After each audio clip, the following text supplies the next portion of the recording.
Saya dalam bidang kejuruteraan teknologi, sistem elektromekanikal. Tapi saya ambil juga tahu pasal isu Palestin bila saya bermula kerja dengan My Aqsa Defenders. Nak cakapnya, kita kena beradaptasi dengan kat mana pun kita kerja.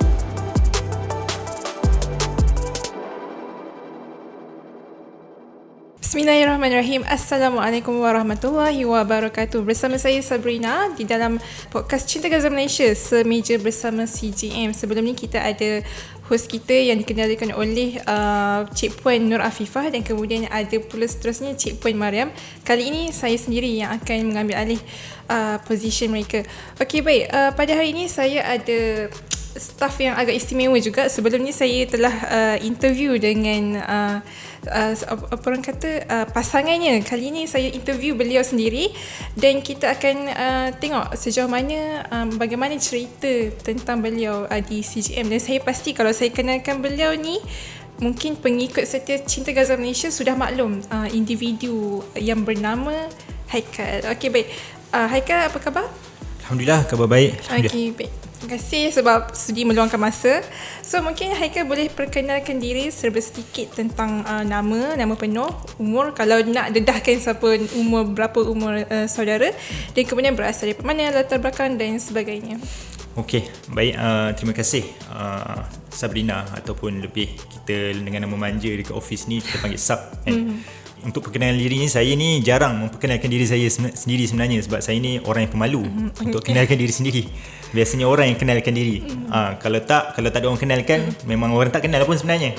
Okey, jadi secara ringkasnya, kalau orang nak kenal tentang diri saya, nama saya Muhammad Haikal Luqman bin Zulkifli.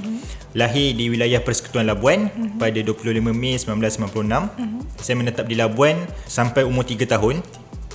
Sempatlah duduk 3 tahun dekat Labuan, dan akhirnya selepas tu berpindah ke Pahang, kampung mak saya, di Jerantut Pahang. Sekolah rendah dekat sana sampai tahun 2008. Akhirnya saya masuk ke sekolah menengah. Saya bersekolah di Sekolah Menengah Agama Persekutuan Labu. Dan selepas daripada tahun 2015, waktu tu budak-budak matriks ni, waktu tu saya ambil pure science. Kiranya pure science. Waktu tu tak tahu nak ambil course apa. Dan saya sebenarnya berminat dalam jurusan undang-undang. Jadi saya minta jurusan undang-undang di UiTM.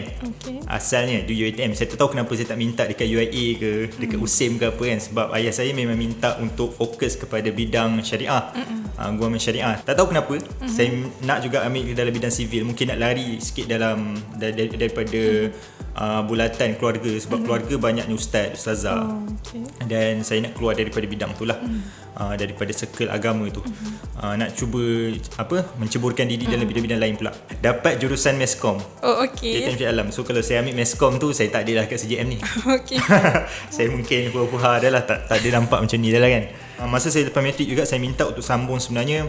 So kita ambil asasi persediaan untuk ke Perancis di UNICAD LMFI, Malaysia France Institute di Tras Jenang Bangi, dekat dengan office CGM ni.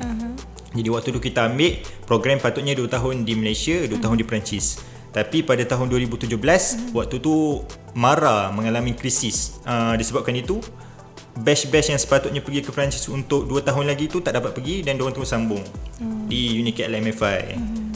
Tapi dalam masa yang sama belajar jugalah bahasa dan sebagainya. So habis pada tahun 2019 grad. Selepas pada tahun 2019 sempat bekerja sekejap dalam industri kejuruteraan elektromekanikal. Dan selepas tu dalam beberapa bulan ambil pula peluang satu latihan kesukarelawanan di bawah KBS, Kementerian Belia dan Sukan waktu tu, yang nama programnya MYCORPS. MYCORPS. 1 bulan persediaan di Malaysia, 3 bulan di tempat misi lah. So waktu tu misi tu adalah misi untuk South Asia. South Asia maksud di India, Nepal dan juga Bangladesh. Jadi saya sebenarnya sepatutnya pergi ke India. Dekat Rajasthan. So waktu pergi ke India, tapi disebabkan waktu awal-awal sebelum COVID, sebelum PKP dan sebagainya, pada awal Januari tahun 2020, ketika itu India ada berlaku satu krisis. ada pergaduhan yang besar-besaran berlaku antara Hindu dan juga Muslim. Okay. Sampai ada kumpulan-kumpulan Hindu ni, yang ekstremis Hindu ni terus membakar masjid dan sebagainya. Diorang kejar orang-orang Muslim yang berada dekat India waktu itu lah, di beberapa kawasan. Jadi disebabkan itu KBS ambil keputusan untuk tak hantar sukarelawan dekat situ. Diorang tukar, siapa yang pergi ke India diorang akan hantar pecahkan, sama ada pergi ke Nepal ataupun pergi ke Bangladesh. Jadi kumpulan saya waktu tu ditugaskan pula untuk pergi ke Bangladesh, ke kawasan yang nama adalah Satkhira, Bangladesh. Di sebelah kawasan selatan Bangladesh lah ketika tu, yang dekat dengan sempadan India, Kolkata, India. Sebulan lebih saya berada di Satkhira, Bangladesh. Ketika itu pada 18 Mac pada 17 Mac ataupun 15 Mac 2020, ketika itu ada pengumuman daripada Malaysia, ada penyakit COVID ni dah merebak. Dekat China dah tutup, bagi kat Beijing bagi dah tutup dah. Dekat Malaysia katanya ketika itu belum tutup. Dan ada pengumuman, ada pelancong Cina yang datang daripada China, daripada tanah besar China, dah datang daripada sempadan Johor, masuk melalui pintu Johor lah. Dan diorang ni dah ada memberi jangkitan kepada orang-orang yang diorang jumpa. Dan waktu tu lah sebenarnya kes pertama telah dijumpai. Dan akhirnya pada 18 Mac kerajaan buat keputusan untuk tutup PKP yang pertama. Dan waktu tu lah pada 17 Mac malam, waktu tu saya berada di Bangladesh lagi. Dan kami daripada Bangladesh yang juga Nepal ketika itu, sebab kita orang tak bermisi lagi ni, baru 9 lebih, lepas tu 3 bulan. So kita orang terpaksa pada malam 17 Mac ambil flight yang paling akhir. Saya tertarik dengan perkongsian yang Tuan Haikal, dah walaupun baru je intro tapi dah banyak input. Tapi saya tertarik nak tanya, adakah masa COVID di sana tu diorang punya, orang kata, ilmu pengetahuan tentang terhadap wabak ni berbeza kan dengan Malaysia? Macam kalau Malaysia ni kita tahu kan, sekali kita announce kita terus ambil tindakan. Tapi dekat sana tu macam mana? Kalau dekat Bangladesh, waktu mula-mula COVID muncul pada hujung tahun 2019 dekat Beijing kan, waktu tu geng-geng dekat Bangladesh ni diorang dah aware benda ni. Diorang dah aware, cumanya kerajaan tu tidak menjalankan dasar polisi kesihatan dengan baik. Diorang tak turun ke grassroots untuk buat benda tu, tak implement betul-betul. Jadi disebabkan benda tu lah, hanya golongan elit yang M40 dan ke atas ni yang dapat akses kepada rawatan kesihatan yang baik lah, berbanding geng-geng B40 dan ke bawah. Kalau nak cakap B40 ke bawah, antara Bangladesh dengan Malaysia, B40 dekat Bangladesh lagi teruk lah.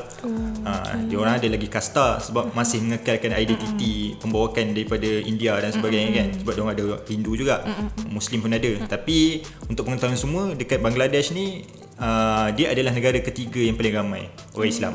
Pertama adalah Indonesia, kedua adalah China, ketiga adalah Bangladesh. So dia adalah ketiga yang paling ramai. Satu input yang menarik para pendengar. Saya pun tertarik bila dengar cerita Tuan Haikal ni, rasa macam nak tanya lagi banyak tentang pengalaman beliau di Bangladesh, tapi kita pun mengejar masa. Dan saya difahamkan Tuan Haikal pernah mengambil kursus bahasa Perancis, betul? Mungkin boleh cakap dalam bahasa Perancis sikit, apa-apa sahaja yang ingin dikatakan? Apa-apa sahaja Mungkin nama saya Haikal, saya suka bekerja di CGM dalam bahasa Perancis contohnya. Mungkin saya memperkenalkan diri saya ikut dalam bahasa Perancis secara ringkas lah. Bonjour mes amis, je m'appelle Mohamed Haikal Luqman Zulkifli, je viens de Kajang, Selangor. J'aime manger du riz frit, j'aime boire du lait. So itu kot secara ringkas. Kalau apa yang saya bagi tahu tadi adalah nama saya, je m'appelle, nama saya Mohamed Haikal Luqman Zulkifli. Saya asal daripada Kajang, Selangor. Je viens de Kajang, Selangor, menetap di Kajang, Selangor. J'aime manger du riz frit, saya suka makan nasi goreng. J'aime boire du lait, saya suka minum air susu. Apa-apa ayam berkaitan dengan susu. Susu. Baik. Okey, kita dah sentuh berkaitan dengan latar belakang Tuan Haikal dan juga pengalaman Tuan Haikal. Dan bagaimana pula sebelum Tuan Haikal sertai CGM, di mana Tuan Haikal menimba pengalaman sebelum menyertai CGM? Saya ni tak banyak pengalaman kalau nak berbanding dengan sub lah. Berbanding orang ni staff kat CGM ni. Pengalaman saya mula bekerja selepas daripada saya jadi volunteer untuk dekat Bangladesh untuk KBS tadi. Saya menganggur 3 tahun. Menganggur 3 tahun. Apa saya sebut bertahun je ni kan? Menganggur 3 bulan saja je. Nak buat sikit. Menganggur 3 bulan. Sebab PKP kan. So kita susah nak cari kerja.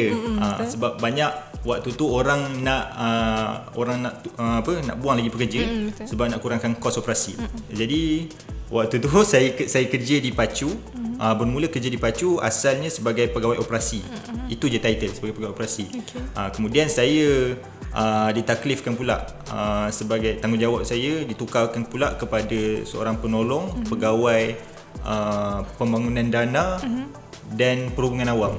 Macam itulah. So macam menguruskan dana dan juga menguruskan PR, menguruskan orang-orang luar, apa saja joint venture dengan Pacu lah ketika tu.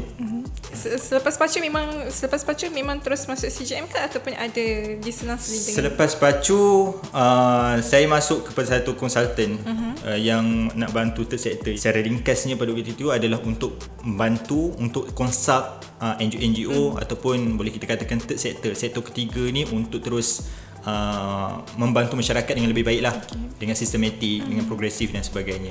Saya dipindahkan pula ke My Aqsa Defenders. So saya bekerja ke My Aqsa Defenders sebelum My Aqsa Defenders dirasmikan, sebelum didaftarkan dengan nama Pertubuhan Pembela Ummah. Macam tu lah. So saya masuk ke My Aqsa Defenders bermula pada Julai 2021 dan saya masuk ke CGM pada pada 1 April 2022. Betul. So jadi penyertaan Tuan Haikal di CGM tu dengan My Aqsa Defenders adakah jawatan yang sama ataupun berbeza? Dekat My Aqsa Defenders jawatan yang sama. Dekat CGM lah. So sekarang Tuan Haikal sebagai seorang sukarelawan. Banyak kali jugalah Tuan Haikal sebut sukarelawan, tapi hakikatnya orangnya lagi hebat daripada tu. So jawapannya saya sebagai saya susah sikit sebut jawatan. Okay, saya sebagai eksekutif penyelidikan dan advokasi di Cinta Gaza Malaysia. Baik, kalau pengikut CGM mesti tahu susuk tubuh seorang yang bernama Tuan Haikal ni. Dia selalu muncul di laman media sosial Cinta Gaza Malaysia. Apa-apa mesti orang akan merujuk kepada beliau dan beliau boleh dikatakan sebagai seorang yang think tanker lah dekat dalam CGM. Apa-apa kami banyak merujuk kepada beliau.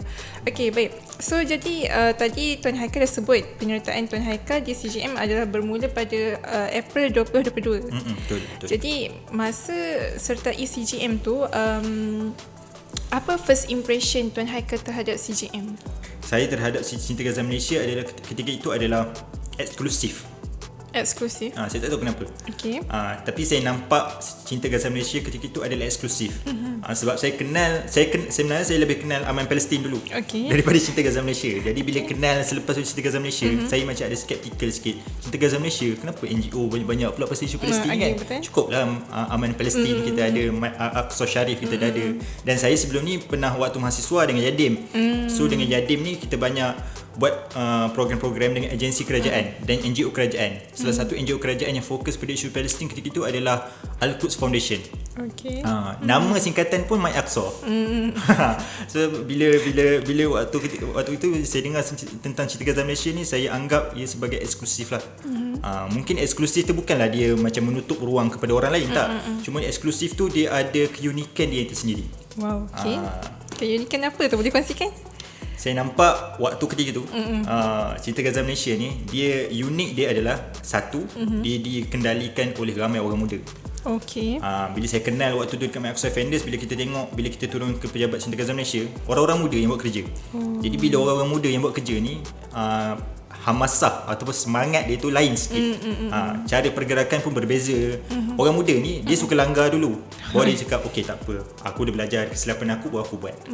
Tapi begitulah orang muda, dia kena belajar dulu, dia kena langgar bas. Orang cakap langgar bas lah istilah kan. Langgar bas dulu, bila dia dah buat salah, barulah dia boleh belajar. Sebab benda tu dia akan mematangkan dia. Bila dia dah masuk tempoh ke umur 30 tahun ke atas, dia akan belajar, dia akan tengok balik, oh aku dah buat silap dan sebagainya. Dan itulah saya rasa keunikan yang paling penting untuk salah sebuah gerakan yang memperjuangkan isu Palestin. Sebab kita perlukan idea orang muda. Kalau kita tengok NGO Palestin yang dah lama, yang orang cakap lebih senior daripada Cinta Gaza Malaysia, mereka bukanlah tak ada orang muda, tapi mereka sepenuh boleh kita katakan hampir sepenuhnya dikelolakan ataupun dikendalikan oleh orang-orang yang dah berpengalaman, maksudnya orang yang dah lama, dah umur 40 tahun ke atas dan sebagainya. Jadi dia ada satu gap antara orang umur 40 sekarang dengan orang umur 20. Ideanya berbeza, gerakan mereka berbeza, persekitaran mereka membesar untuk tahu tentang isu-isu Palestin pun berbeza. Jadi kat situlah saya nampak keunikannya adalah eksklusif dari segi pengurusan yang dikendalikan oleh orang muda di Cinta Gaza Malaysia. Adakah berdasarkan kenyataan Tuan Haikal ni, adakah Tuan Haikal bersetuju untuk mengatakan yang NGO Palestin ni perlukan satu perubahan ataupun apa orang kata, perubahan yang mana kita fokuskan kepada gerakan anak muda berbanding seniority? Perubahan kena sentiasa berlaku. Dia perlu berlaku, wajib kena berlaku. Sebab kalau tiada satu benda, kalau tiada berlaku perubahan, dia akan berada di tahap yang stagnan. Okey, betul. Satu fasa, kalau kita tengok berlaku, kalau kita tengok statistik, benda yang berlaku secara stagnan ni, dia tidak akan naik dan tidak akan turun. Bila tidak akan naik dan tidak akan turun, maksudnya dia tak ada impak kepada masyarakat, dan masyarakat akan sentiasa di level itu sahaja. Jadi kita nak ada satu evolusi, ada satu, orang cakap, satu rejuvenasi dalam masyarakat, kesegaran, penyegaran di dalam masyarakat. So kita perlukan orang-orang muda. Tetapi untuk memberi nasihat, memberi panduan, kita perlukan juga NGO ataupun orang-orang lama yang lebih lama ataupun berpengetahuan, berpengalaman dalam isu Palestin ni untuk membantu gerak kerja orang muda. Sebab orang muda ni dia ada semangat, dia tak ada pengalaman. Tetapi orang yang lebih lama, orang lebih senior ni, dia ada pengalaman. Cuma semangat tu dia tetap ada, tapi semangat tu stagnan. Orang muda semangat dia naik, kan? Dia proportionally naik sikit, increase proportionally. Tapi kalau semangat orang-orang lama ni, dia stagnan. Macam tu lah. Betul. Anak-anak muda ni, orang kata apa, jiwa muda, masih lagi membakar-bakar untuk sentiasa melakukan satu perubahan. Betul. Dan kemudian kita tertarik dengan jawatan Tuan Haikal. Boleh kongsikan tak apa secara spesifiknya tanggungjawab Tuan Haikal di Cinta Gaza Malaysia? Sebab saya tengok Tuan Haikal sendiri pun memiliki satu tanggungjawab yang agak besar juga di dalam Jabatan Advokasi. So mungkin boleh kongsikan kepada para pendengar apa tanggungjawab Tuan Haikal dalam membawa advokasi itu sendiri kepada orang ramai. Okey, kepada pendengar-pendengar kita mungkin dengar dekat Spotify, dekat YouTube, dengar dekat Instagram ke apa kan, dekat media apa saja media sosial Cinta Gaza Malaysia. Okey, tugas saya sebenarnya di Cinta Gaza Malaysia sebagai eksekutif penyelidikan dan juga advokasi ni, pertama semestinya kita membuat penyelidikan lah. Kita banyak membuat penyelidikan. Sebenarnya tugas penyelidikan ni besar. Dia merangkumi semua bahagian di dalam Cinta Gaza Malaysia. Kalau ikutkanlah, sepatutnya skop tugas begitu. Tetapi di Cinta Gaza Malaysia, skop tugas kita lebih kecil. Kita hanya menguruskan berkaitan penyelidikan berkaitan dengan isu-isu Palestin, berkaitan dengan konten kesedaran, berkaitan dengan modul, berkaitan dengan pembinaan kurikulum, ataupun apa sahaja pergerakan ataupun apa sahaja gerak kerja yang fokusnya adalah untuk memberi kesedaran. So itu adalah di bawah penyelidikan. So selepas kita dah membina satu kajian, kerangka kajian tu, barulah kita bergerak kepada advokasi. So sepatutnya kalau kita sebut tentang advokasi ni, dia mencapak topik dia, sebab dia banyak sangat advokasi. Sebabnya apa yang dilakukan dalam Cinta Gaza Malaysia semuanya adalah advokasi. Maksudnya dari segi kutipan dana, macam mana menguruskan HR, akaun, itu adalah advokasi. Sebab kita menunjukkan gerak kerja kita untuk menjadi model kepada masyarakat, supaya masyarakat boleh menjadikan kita, Cinta Gaza Malaysia, sebagai model sektor ketiga yang terbaik. So itu adalah advokasi. Tetapi dalam Cinta Gaza Malaysia, kita fokus advokasi ni adalah kepada kempen kesedaran, dan tugas kita adalah untuk mengangkat isu-isu berkaitan dengan isu Palestin, sama ada di peringkat yang paling rendah maupun di peringkat lebih tinggi.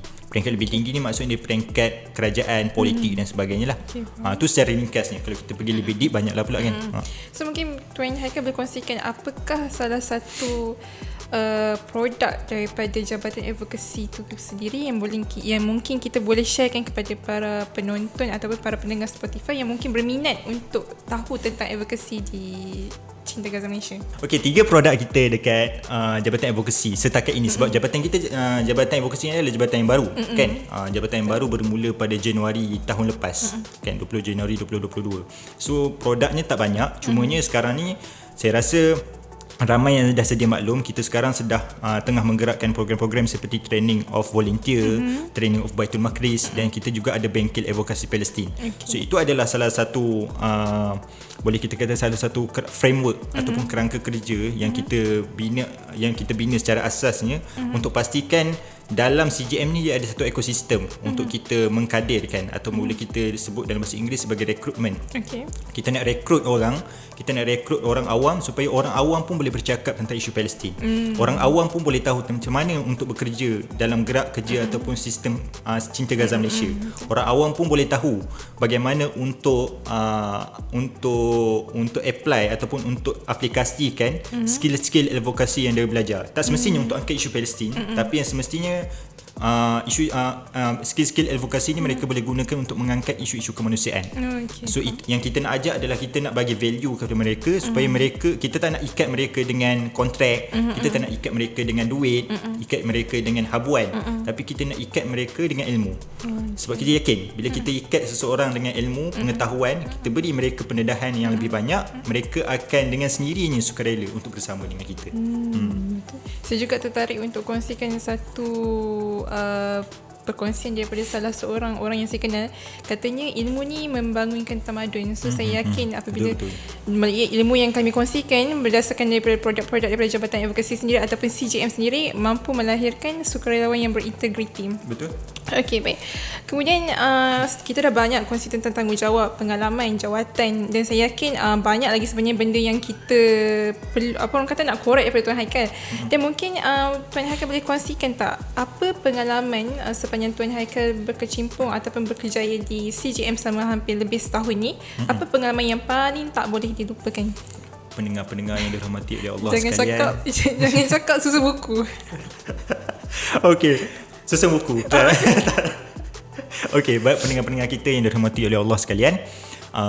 Pengalaman yang mungkinlah saya, kalau kita nak cerita pengalaman untuk setahun ni, saya rasa tak cukup lagi lah untuk saya rasa untuk ambil daripada pengalaman setahun ni. Ada pengalaman yang tidak dilupakan. Dia, kalau saya biasanya saya akan tunggu 3 tahun barulah mungkin ada pengalaman yang tak dilupakan tu. Tapi saya raikan soalan daripada Sabrina. Pengalaman yang tak dapat saya lupakan sepanjang setahun ni adalah mungkin pengalaman bersama rakan-rakan di Cinta Gaza Malaysia. Dan saya rasa pengalaman tu walaupun sepanjang kerja saya sebelum daripada kerja Cinta Gaza Malaysia ni, saya ada juga rakan-rakan yang walaupun tak kisahlah macam mana pengurusan syarikat dia ada bermasalah ke macam mana, tapi rakan-rakan dia tetap setia bersama dia lah. Dan saya rasa di Cinta Gaza Malaysia ni saya ada rakan-rakan yang sebegitu. Walaupun tidak begitu rapat sama ada lelaki maupun perempuan, wanita, tapi saya rasa mereka faham dan mereka sentiasa ada untuk menggerakkan agenda pembebasan Palestin bersama-sama. Dan saya rasa itulah yang paling penting, adalah mereka ada willing to learn, mereka ada kekuatan, mereka ada kehendak yang kuat untuk belajar. Itu yang paling best lah sebenarnya. Okay, so no wonder lah Tuan Haikal ni orang yang banyak membaca, sebab nampak sendiri daripada penjelasan daripada Tuan Haikal sendiri pun dia lebih gemarkan satu kelompok masyarakat yang suka membaca. Lebih kurang macam tu ke? Kelompok masyarakat yang suka belajar. Kelompok okay, baik. Kemudian kita, dan saya yakin apa pula daripada situ kan, daripada apa yang perkongsian yang daripada Tuan Haikal kongsikan tadi, apa pula yang Tuan Haikal suka tentang CGM? Mungkin saya nak jawapan yang unik sikit ke, sebab kebanyakan staff kita kongsikan yang diorang suka, apa yang diorang suka adalah hubungan antara staff, apa orang kata, CGM ni memberi satu apa orang kata, menjaga staffnya. Mungkin Tuan Haikal ada satu jawapan yang unik dan menarik untuk dikongsikan. Satu jawapan yang unik apa tadi soalan ni? Apakah benda yang paling Tuan Haikal suka tentang CGM? Satu je. Okey, apa yang paling saya suka tentang CGM adalah pengurusannya. Okey, pengurusannya. Okey, kenapa pengurusan? Okey, apa yang mungkin saya kongsikan ni, saya tidak melibatkan mana-mana entiti lah atau kongsi, cuma saya nak kongsikan melalui pengalaman saya lah. Kenapa saya sebut tentang pengurusan? Sebabnya bila kita sebut tentang pengurusan, saya yakin walaupun macam mana semangat kita bekerja di satu-satu organisasi ataupun satu-satu syarikat, pengurusan juga memainkan peranan yang penting.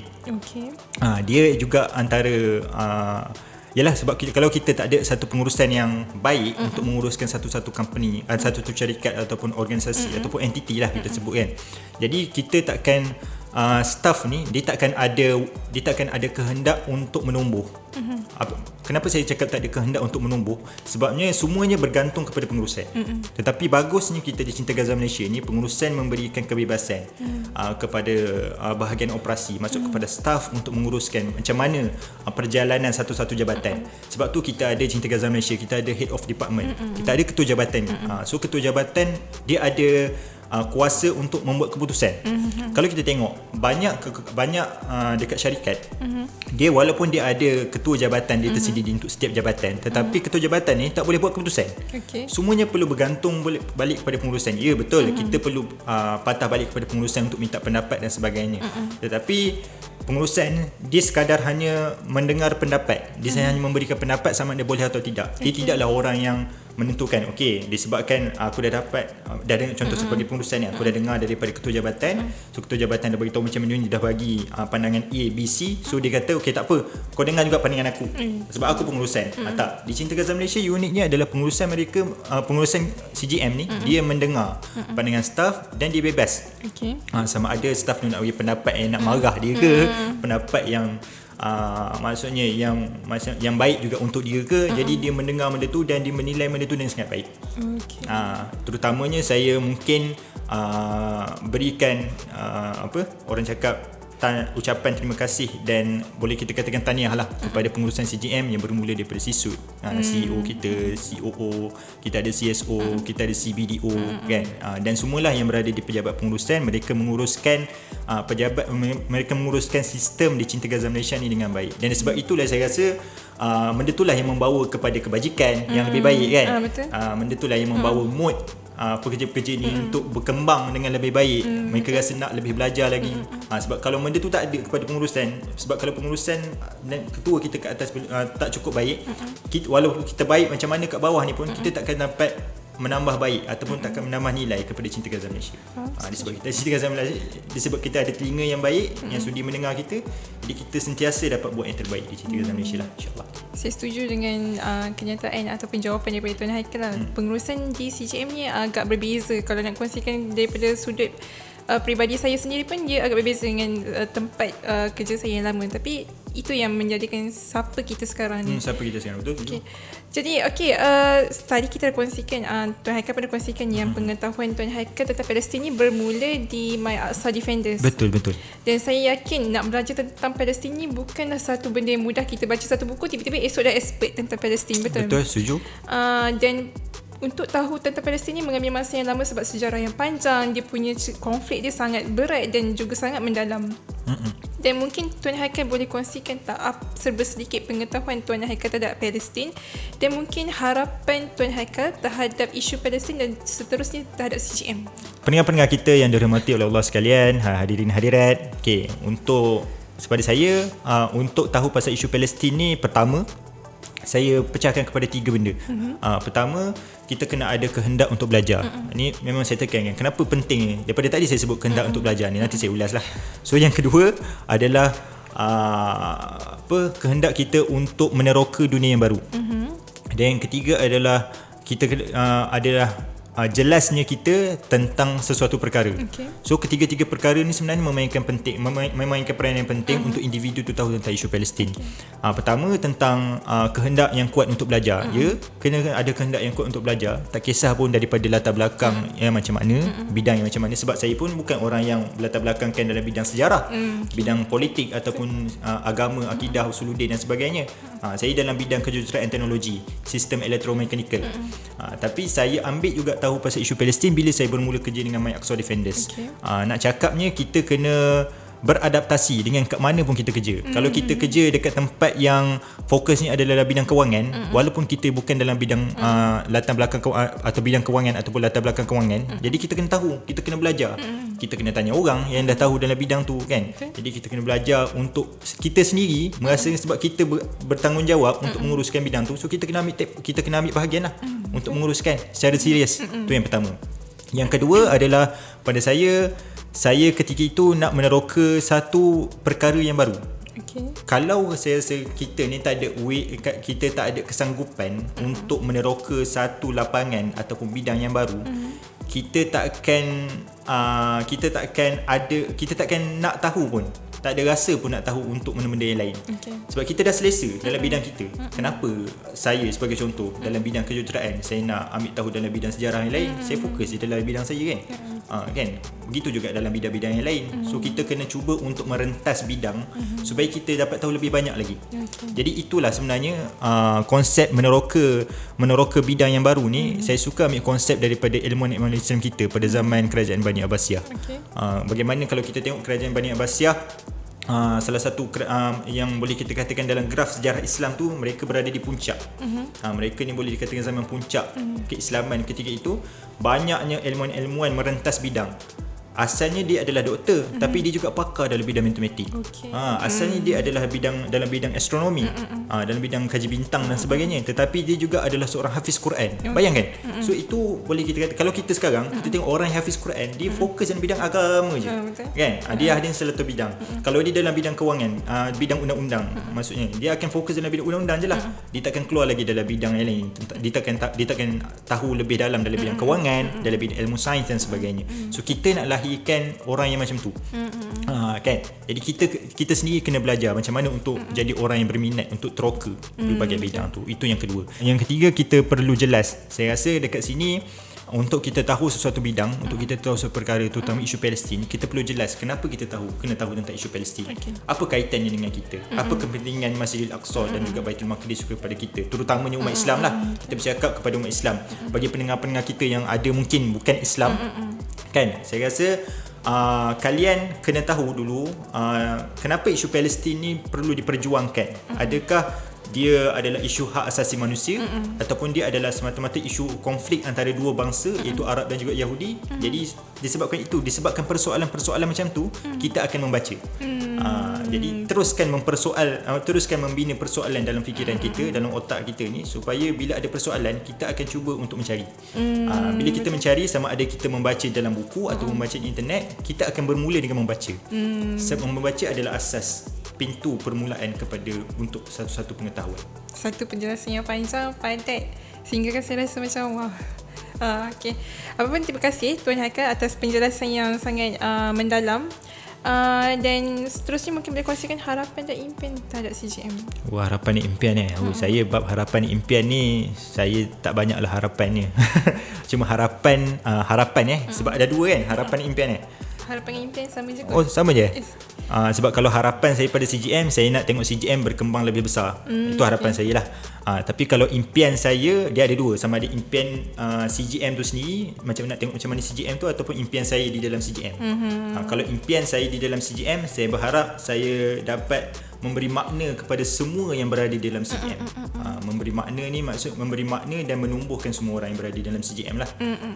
Tapi kalau impian saya untuk CGM, saya nak tengok CGM ni bukan hanya sekadar berada di Malaysia, tetapi dia juga boleh menjadi leading NGO dan juga leading advocate NGO untuk memastikan kita lah antara yang menggerakkan pembebasan Baitul Maqdis dan juga Masjidil Aqsa. InsyaAllah. Okay. Baik, satu impian dan harapan yang sangat tinggi. InsyaAllah benda tu tak mustahil kalau kita berani, kalau kita ada azam untuk meneruskan apa yang diperkatakan oleh Tuan Haikal. Okey, baik. Sebelum kita ada sedikit aktiviti yang terakhir sebelum kita menutup sesi pada hari ini, mungkin Tuan Haikal boleh kongsikan pesanan ataupun nasihat kepada para pendengar ataupun staf CGM tentang dunia sukarelawan. Mungkin Tuan Haikal nak kongsikan apa pesanan yang sesuai kepada mereka yang baru nak menceburi dunia sukarelawan, dan mungkin ada juga pesanan ataupun sedikit kata-kata kepada staf kita di Cinta Gaza Malaysia. Ada dua pesanan lain ni. Betul-betul. Okey, pesanan kepada pendengar-pendengar kita yang mungkin tengah mendengar podcast kita di Spotify ataupun di YouTube. Okey, pesanan kepada kalian yang tak berapa ada pesanan ni, saya pesan kepada adik-adik kita lah yang mungkin berminat macam mana nak ceburi dalam bidang kemanusiaan ni. Saya rasa sebelum kita ceburi bidang kemanusiaan, eloklah cari pengalaman dulu dalam bidang-bidang yang lain. Sebab dunia kemanusiaan ni adalah dunia yang keras. Saya pesan tu je. Dunia kemanusiaan ni adalah dunia yang keras. keras. Sebab kalau masuk untuk pertama kali dan kita tak bersedia dari segi mental dan fizikal, kita akan hanyut di telan badai, ombak.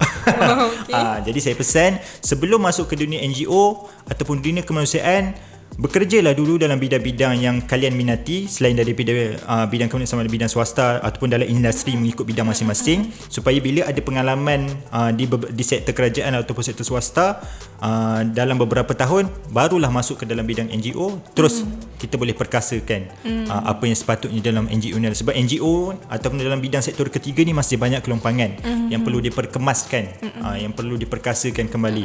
Jadi kita perlukan pengalaman-pengalaman mereka yang pernah bekerja di sektor swasta maupun sektor kerajaan ataupun sektor-sektor yang lain lah, insyaAllah. Dan saya rasa mungkin nasihat, tak adalah nasihat pun, pesanan kepada saya juga selaku rakan-rakan yang bekerja di Cinta Gaza Malaysia, jom kita bebaskan Palestin. Okey, satu pesanan yang agak menarik, dan saya juga tertarik dengan pesanan daripada Tuan Haikal kepada bakal-bakal sukarelawan untuk mendapatkan pengalaman daripada mana-mana ruang yang ada. Sebab saya yakin bidang sukarelawan ni dia tak ada apa orang kata konsep pilih kasih. Maksudnya kalau kau kerja kejuruteraan, kau tak boleh nak masuk sukarelawan. Kalau nak masuk sukarelawan mesti kena ada at least bakat dalam sukarelawan, dan saya yakin dalam bidang sukarelawan tak ada istilah seperti itu. Jadi kepada mereka, saya continue baliklah apa yang diperkatakan oleh Tuan Haikal, jangan teragak-agak untuk teruskan terjun ke dalam bidang sukarelawan, walaupun apa sekalipun latar belakang kalian, tapi dengan syarat pastikan ada juga pengalaman yang pelbagai supaya untuk apa orang kata menguatkan lagi, untuk kentalkan lagi hati sebelum terjun ke bidang dunia sukarelawan. Okey, baik, di hadapan Tuan Haikal ni ada sebuah bekas kecil dan di dalamnya ada nama-nama staf kita. Oh, bukan gula-gula? Bukan. Okay. Cabut satu nama dan mungkin Tuan Haikal boleh kongsikan sedikit perkara positif tentang beliau. Perkara positif perkara positif, atau kongsikan apa-apa cerita menarik tentang beliau. Tapi jangan panjang sangat, pendek-pendek je. Maksudnya podcast ni dah panjang. Alamak, aduh, susah ni. Okey. Namanya siapa? Penerus. Alamak.